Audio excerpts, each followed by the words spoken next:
Hey, hello, I'm Kråkan, also known as Chorus Cornix, so welcome to YACC, yet another Crowcast where I pick a game, I play it for a week, and then I'll talk about it. This week's game is Limbo from 2010, and it's a puzzle platformer developed and published by Playdead. And also there will be spoilers up ahead, just so you know, but first a little backstory.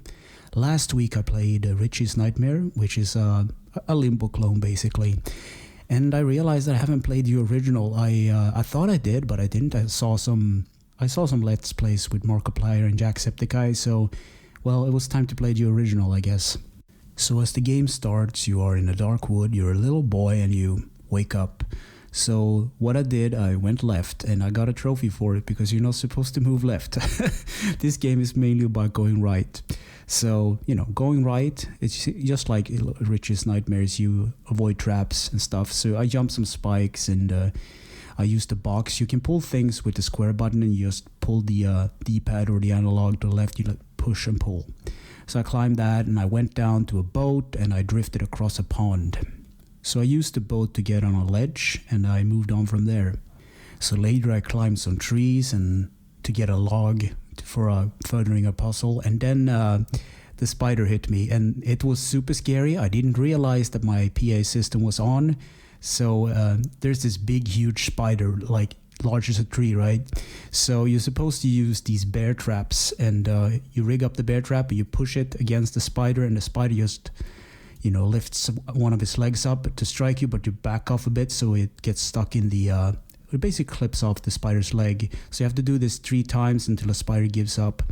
And it's really creepy. I hate spiders in real life. I think it's called like arachnophobia. There's something about, like those legs and And later down the line, there is some kids that rigs traps that you're supposed to step into. I don't know why these kids want you dead, but it's really dark themed. And then you get chased by the spider once again, and you get trapped in the web. So the spider spins you up into a cocoon, but you wriggle your D-pad around and whatnot so you can escape. So you slide down a slope and you get out of the cocoon material.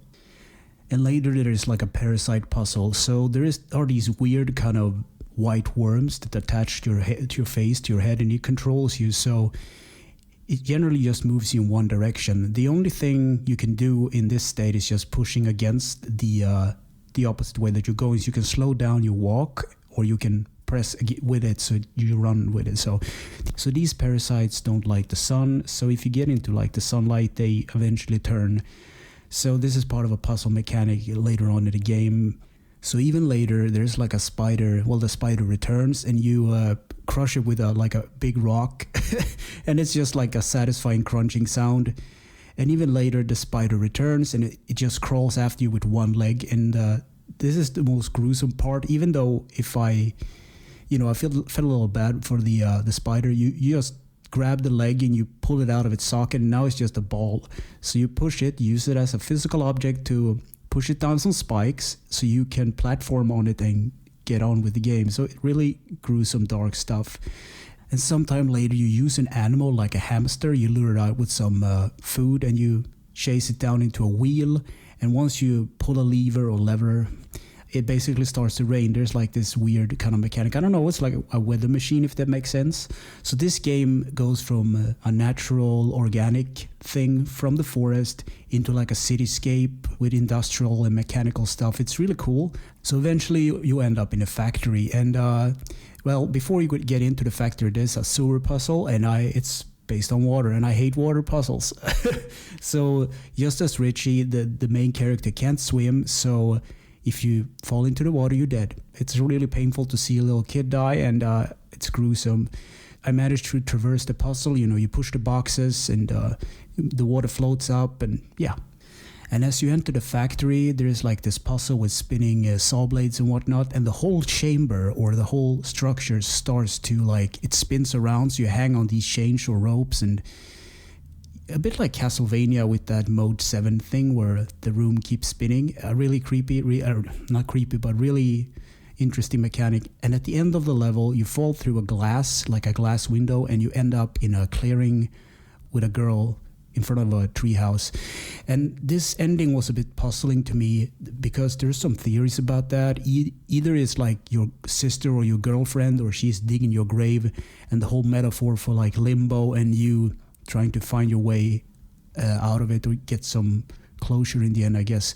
So it was really interesting how this game made me think, because I was like, what is going on? Is this just a metaphor for Limbo or what? I don't know. So gameplay.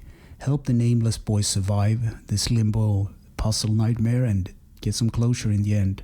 Control, the D-pad and the left stick moves you around, the X button jumps, and the square button interacts with stuff. You can pull and push stuff and activate levers and stuff.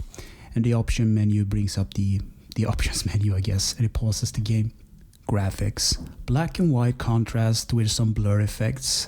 And later there is like the rain effect, and it really sets the mood when you enter the city and you turn on the rain machine. There's something about the whole ambient and thing. It's really good. Sound and music. Martin Stig Andersen made a great ambient soundtrack. Sometimes it's creepy, sometimes it's nice. It has this little flow to it, and I like it a lot. The sound design is on point, and as I said, I forgot that my PA system was turned on. So when that spider impaled me for the first time with the bear trap puzzle, I was scared because it was like I was getting hit myself by the spider leg. I was like jumping in my seat. Easter eggs, secrets, and glitches. There's a trophy that's bound to Alone in the Dark. I think you can go down a little cave system. You can't see anything, and you wind up at a lit area. So I think this place is tribute to, like, if you get all the collectibles, you get a better ending, I guess. Conclusion: yes, this is a good puzzle platformer.